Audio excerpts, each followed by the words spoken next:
자, 됐고 시작하십시다. 지난주에 여러분들이 붕당 발생까지 배우셨어요. 그래서 이제 조선 중기, 중종부터 복습 겸해서 얘기가 이어지니까, 자, 중종이라 그러면 첫 번째 이제 기묘사화 얘기지. 기묘사화의 배경 그러면 설명나네요. 자, 훈구 공신들, 이때 말하는 훈구 공신이라고 하는 거는 그 반정 공신들을 말한다. 그다음에 초기에는 뭐 유순정, 성희연, 박원종 이런 사람들이었다가 나중에는 이제 남곤이나 심정이나 뭐 이런 사람들로 교체가 돼요. 그래서 이 훈구 세력들 견제를 위해서 중종이 신진 살인들을 등용을 했었는데, 대표자가 이제 조광조이다. 특히 그 조광조가 추진했던 개혁 정치는 완벽히 암기하셔야 돼요. 현령과 실시부터 시작해서 소학보급의 확대, 향약보급의 시작, 그 다음에 대공수미법의 주장, 그 다음에 이제 문제가 생겼던 소격서 폐지, 그 다음에 위훈 삭제 문제까지. 이렇게 해서 이제 급진적으로 지나치게 개혁을 추진하다 보니까 그것이 이제 중종 입장에서 부담이 됐던 거예요. 그래서 주초 유황 사건, 그러니까 이 주초 유황 사건의 경우에는 실록상의 기록이라기보다는 요거는 이제 그 야사 같은 기록, 어쨌든 간에 나뭇잎에 그 벌레가 이제 글씨를 썼던 주초 유황 사건을 계기로 해서 이 신진살인들을 숙청한 것이 기묘사화가 되겠습니다. 그러니까 기묘한 일이 생겼다, 이런 식으로 이제 연관해서 암기를 하시라 그랬어. 이때 이제 그 조광조를 비롯한 중종에게 총애를 받으면서 급진개혁을 시도했던 살인들을 기묘명현들이라고 해요. 그래서 조광조하고 이제 친분이 있고 그다음에 같이 개혁을 추진했던 기묘사화로 주력 인물들이 상당수 이제 유배를 당합니다. 자, 그러고 난 다음에 이 중종 때는 삼포외란을 특히 기억해 주셔야 되고, 조선 중기 들어가서 이제 그 살인들에 의해서 삼포의 외인들이 그동안 관행적으로 누리던 특권들이 폐지가 되면서 거기에 불만을 품은 삼포의 외인들이 반란을 일으켰다 이거죠. 자, 그 결과 체결된 약조가 임신약조이다. 임신약조의 내용 그러면 개해약조의 절반으로 벌칙을 부과한다. 그래서 개해약조는 세삼이 2가 200석이었던 것이 100석. 그러니까 소란 피우지 마라. 대마도는 이제 농사가 어려우니까. 그래서 이제 하사해 주는 겁니다. 이건 조선이 이제 그 대마도를 그 조선의 하나의 그 지방 정도로 이제 해서. 그 다음에 무역 규모인 세견선은 50척 규모였던 거를 25척 규모로 벌칙 부과. 그랬더니 여기에 불만을 품고 다시 이제 그 외놈들이 이제 난리를 쳤던 것이 사량진 외변이에요. 그래서 중종 말에는 사량진 외변도 터졌다. 자, 이 중종 때는 신정 동북여지 승남 기억하셔야 돼요. 신정 동북여지 승남은 성종 때 동북여지 승남에다가 서거정이 역시 성종 때 편찬된 서거정의 동문선에 있던 시들을 이제 같이 붙여가지고 이제 완성한 겁니다. 그러니까 내용은 기존에 이제 동북여지승남 내용하고 그걸 바탕으로 하는 거죠. 이 신정 동북여지승남의 지도가 있어요. 맨 앞에 조선 전국 지도인 팔도 총도가 있는데, 이 팔도 총도에서부터 최초로 울릉도하고 독도를 두 개의 섬으로 구분해서 그랬습니다. 그 이전까지는 이제 독도 또는 우산도 해가지고 울릉도, 독도를 그냥 섬 하나로 그리고 그랬어요. 옛날 지도가 지금처럼 아주 정밀한 건 아니니까. 네, 신정 동국 여지승남 맨 앞에 그려져 있는 팔도총도에서부터 울릉도하고 독도를 별개의 섬으로 구분해서 그렸다. 그 다음에 이제 이 중종 때부터 이제 군적수포제라고 하는 것이 시행이 됐는데, 자, 군적수포제 저건 간단하게 설명을 드리겠어요.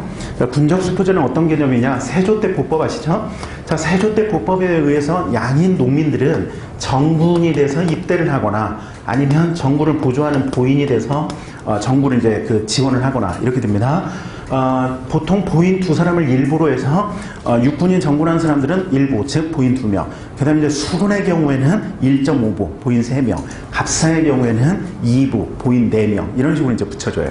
그렇게 해서 보인들이 정군한테 이제 정군의 각종 비용들을 보조하기 위해서 군포를 이제 납부를 하게 되는데, 그 다음에 이제 정군네 집에 뭐 농사일이라든가 필요한 것들을 이제 보조를 해줘야 되고.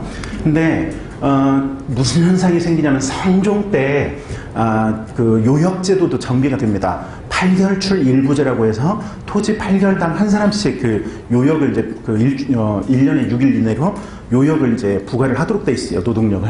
문제는 뭐냐? 대다수의 양인 농민들은 복법에 의해서 다 정군 아니면 보인이야. 이미 군역을 치르고 있어. 이미 군역을 치르고 있기 때문에 여기에다가 추가로 또 요역까지 부과하기는 어려워요. 그러다 보니까 요역에 동원할 대상자들이 굉장히 줄어들어 버린 상태가 되는 거야. 그러다 보니까 국가 공사는 해야 되겠고, 대다수 농민들이 이미 다 군역을 치르고 있는 중이에요. 그러니까 어쩔 수 없이 군인들을 갖다 동원해서 공사를 시키는 거예요. 성을 쌓는다든가 국가 공사를 할 때. 뭐 이게 이제 군대 갔다 오신 남학생들 알겠지만 대한민국 그 군 출신 사람들은 별것도 아닙니다. 솔직히 우리가 뭐 총 들고 훈련한 거나 삽 들고 낫 들고 작업한 거나 거기서 거기거든요. 네, 조선시대는 이제 그 정도가 아니고 굉장히 험악하단 말이야. 이 현상을 뭐라고 하냐면 군역의 요역화 현상 이럽니다. 그러니까 나라 지키러 군대 갔다 오니 맨날 일만 하는 거, 중노동만. 그래서 이제 군역을 기피하는 풍조가 발생하기 시작해. 더더군다나 살인들은 통째에 있어서는 아마추어들이라고 했잖아요. 그래서 어떤 식의 그 군역 기피 풍조가 이제 성행하냐면, 보인들이 군포를 정군한테 주잖아요. 그러면 정군이 이 군포를 가지고 사람을 사서 집어넣어. 자기 대신. 이걸 뭐라고 하냐면 대립제라고 해요. 지금 내가 말하는 용어 잘 기억하셔야 돼. 그러니까 보인들이 이제 군포를 딱 주면 그 군포를 가지고 노숙자라든가 뭐 이런 사람들을 사가지고, 유랑이 같은 사람들, 자기 대신 가난한 그 사람들 집어넣어 버리는 거예요. 대립제. 이건 그러면 대신 군대로 집어넣는 거야. 근데 어떤 경우가 있느냐? 정군들이 이 군포를 갖다가 관청의 관리한테 줘버리고 뇌물로 줘버리고 군역을 그냥 빼버립니다. 이런 현상을 뭐라고 하냐면 방군 수포 현상이라고. 그래서 이 중종 때 정도 되니까 대립제뿐만 아니라 특히 방군 수포 현상이 굉장히 일반화돼 버린 거예요. 그래서 방군 수포 현상이 너무 성행하니까 그 다음에 이제 지방관들은 그때 그 뇌물로 받은 군포에서 자기 부정축제까지 하게 되는 거니까, 그래서 방군 수포 현상이 어차피 일반화된 거면 지방관들의 부정축제를 줄이고 그 다음에 이제 오히려 정상적 제도로 만들어서 국가가 이제 차라리 사람을 구해서 군인들을 이제 만들자, 이렇게 해서 중종 때부터 시행한 것이 군적 수포제예요. 그러니까 이 군적 수포제라고 하는 거는 방군 수포 현상을 아예 국가의 공식적 제도로 만들어버렸다 뜻입니다. 이렇게 해서 군적 수포제를 시행하면서부터는 어떻게 되느냐, 정군들은 보인이 준 군포 갖다가 납부해서 그걸로 자기 군역은 다 끝내버려요. 그러면 이제 관청에서는 이 보인하고 정군이 준 군포를 가지고 사람을 사서 이제 군대에 집어넣어야 됩니다. 그러면 당연히 이제 온갖 그 신체 건강한 장정이 아니고 보통 이제 가난하고 또는 문제가 있는 사람들, 이제 사람을 사서 집어넣는 거니까. 그래서 이 군적 수포제 현상이 벌어지면서부터 조선 중앙군의 군사력이 현저하게 약화될 뿐만 아니라, 이렇게 되니까 이제 군 지휘관들도 이 시기부터는 이제 계속해서 막 이런 사화도 벌어지고, 그 다음에 훈구 대신들, 특히 훈구 대신들의 잘못도 커요. 훈구 대신들이 이제 뭐를 하냐면은 그 뭐랄까 뇌물을 받는 거거든. 그래서 군 지휘관들은 별로 군사력에, 전투력에 관심이 없어요. 전투력에 대해서. 그래서 오히려 이제 어떻게 하면 자기가 받은 그 군포 중에 일부를 훈구 대신한테 뇌물로 주고 자기는 출세할까. 그러니까 조선 중기 때부터 아주 심각한 이런 현상이 벌어지기 시작합니다. 근데 내 보기에 그나마 이 시대는 나았어. 이 시대는 조선이 전쟁중은 아니었거든. 근데 이놈에게 21세기에 대한민국에서 지금 전쟁도 안 끝난 휴전 중에 온갖 방산비리 터져대고 있잖아요. 근데 국방장관이라는 새끼가 나와갖고 그게 생계용비리다 이딴 소리 나오고, 그치? 어떤 면에서 16세기 조선 중기보다 더 심각한 거. 왜 그 새끼들을 간첩으로 처벌 안 하는지 나는 이해가 안 돼. 그잖아요. 군사력 약화시키면 그거 북한이 보낸 간첩들 아니야. 그죠? 하여간에 이런 현상이 벌어져요. 자, 그 다음에, 그 중종 다음에 이제 명종이 즉위를 하시는데, 뭐 배경 설명은 지난번에 다 끝났으니까. 그래서 이 명종 때는 을사사화가 터집니다. 자, 을사사화란 일반 다른 그 기묘사화 때하고는 약간 성격이 다른 것이 왕실 위척 간의 대립이었다. 그래서 이제 여기서 여러분들이 알고 계셔야 될 게 대윤이 누구고 소윤이 누구냐, 이거를 알고 계셔야 돼요. 자, 대윤은 인종 때의 위척들, 그러면 명종의 배다른 형이지. 원래 이제 중종의 두 번째 갭이었던, 중종의 첫 번째 왕은 단경왕 신씨인데 불쌍한 신분, 하루 만에 쫓겨나신 분. 연산군 처남이었던 신숙은 딸 얘기 해드렸을 거예요. 그지? 사실 자살하려고 했을 때 이분이 말렸단 말이에요. 그 반정이 일어나던 날. 그랬는데도 불구하고 하루 만에 쫓겨나셔. 그 다음에 두 번째 계비가 장경왕 윤씨입니다. 이분이 낳은 소생이 인종이에요. 근데 이제 그 출산하자마자 돌아가시는 거지. 그래서 이제 중종은 세 번째 계비인 문정왕후 윤씨를 들여.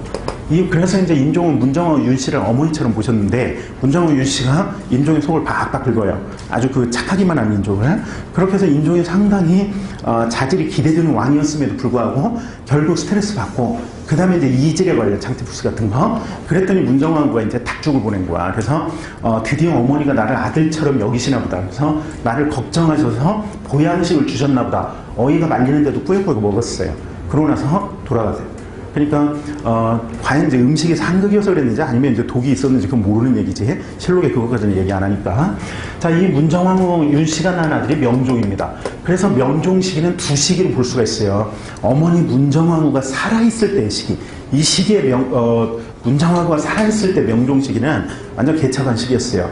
그러니까 문정왕후가 잘한 것들도 있지만 아무래도 이제 전문 그 통치를 하는 이런 사람은 아니기 때문에 농민들의 민생이 현저하게 무너집니다. 그걸 알 수 있는 게 뭐였냐면 임꺽정이었어요. 이 명종 시기에 황해도 구월산을 근거지로 해서 활약했던 대도적 이름입니다. 임꺽정. 근데 사람들이 의적으로 여겼어요. 그러니까 부자들 거 털어다가 이제 가난한 사람들 나눠주고 뭐 이런 식으로. 그래서 사람들한테 상당히 지지를 받았거든. 이런 조선의 이제 3대 도적 그러면 연산군 시기에 홍길동, 그 다음 명종 때 임꺽정, 숙종 때 장길산이래. 근데 그 중에 하나인 임꺽정이 명종 시기에 활동했다는 얘기는 이 명종 때 민생이 그만큼 어려웠다는 얘기입니다. 그래서 문정왕후가 살아있던 시기에, 자, 이 인종의 위척들, 즉 장경왕후 윤씨의 친척들, 대표자는 누구냐면 윤임이야. 그래서 이쪽을 따르던 파들을 대윤파 이러고, 그 다음에 이제 그 문정왕후 윤씨의 그 친척들, 대표적으로 누가 있냐면 윤원형, 윤원로가 있습니다. 이쪽을 따르던 세력들을 소윤파이래요. 그러니까 인종의 위척하고 명종의 위척인데, 문제는 뭐냐면 인종이 금방 돌아가셨다는 거지. 그래서 인종 시기에 먼저 권력을 잡았었던 윤임의 대윤파를 명종이 즉위하신 다음에 문정왕후를 등에 업고 윤원형, 윤원로 2기 등의 소윤파들이 공격했던 사건, 이 사건이 을사사화가 되겠다. 근데 이게 왜 사화라는 명칭이 붙었느냐? 윤임의 대윤파하고 친했던 살인들이 영호남 출신의 살인들이에요. 여기는 이제 영호남, 특히 그 영남 지역에 이제 살인들 그 어떤 성리학의 그 고향이나 마찬가지잖아. 그 다음에 이 그 윤원형의 소윤파하고 친했던 사람들이 경기도 지역, 그 다음에 이제 충청도로 호서 그럽니다. 충조 이제 서쪽으로 해서. 그래서 경기도, 그 다음에 호서, 충청도 지역 합쳐서 기호 이래. 기호 살인들은 소윤파하고 친했어요. 그 덕분에 대윤파하고 친했던 영호남 출신의 살인들도 같이 피해를 입어. 그래서 사화라는 명칭이 붙었다. 한편 이 을사사화 직후에 양재역 벽서 사건이 발생한다. 양재역 벽서 사건이란 양재역 그 역사 벽에다가 어떤 사람이 이제 대자보를 붙였다 그랬죠. 암탉이 오니까 이기 같은 간신배가 설친다. 그러니까 이기는 이제 윤원형, 윤원로하고 동급의 이 소윤파의 중심인물이에요. 그래서 이제 이걸 트집 잡아서 오히려 윤원형이 정치적으로 악용시키는 거지. 남아있던 요 그 대윤파 또는 대윤파하고 친밀한 사람들을 다시 또 다 잡아서 죽여요. 그래서 이 양재 벽서 사건이 정미사화를 초래했는데, 이 정미사화를 구분해서 출제를 할 수도 있고, 보통은 우리가 이제 정미사화를 을사사화하고 같이 묶어서 얘기를 해요. 을사사화의 후속 사건이기 때문에. 여러분들 만약에 공부를 하시다가 어떤 문제집에 문제를 봤는데 정미사화가 나타났다. 정미환국이 있고 정미사화가 있어. 그죠? 정미환국은 나중에 설명할 거야. 영조 때 이래요. 그래서 정미사화가 나오면 을사사화의 후속 사건이다. 양재역 벽서 사건을 계기로 일어난 사화이다. 정리를 하시면 되겠어요.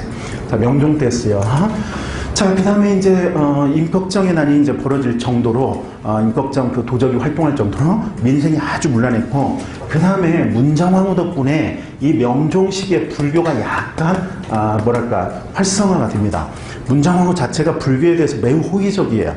그래서 문정왕후 때문에 잠깐이지만 승과도 봤었고, 그 다음에 보우라는 스님이 있었는데 이 보우라는 스님을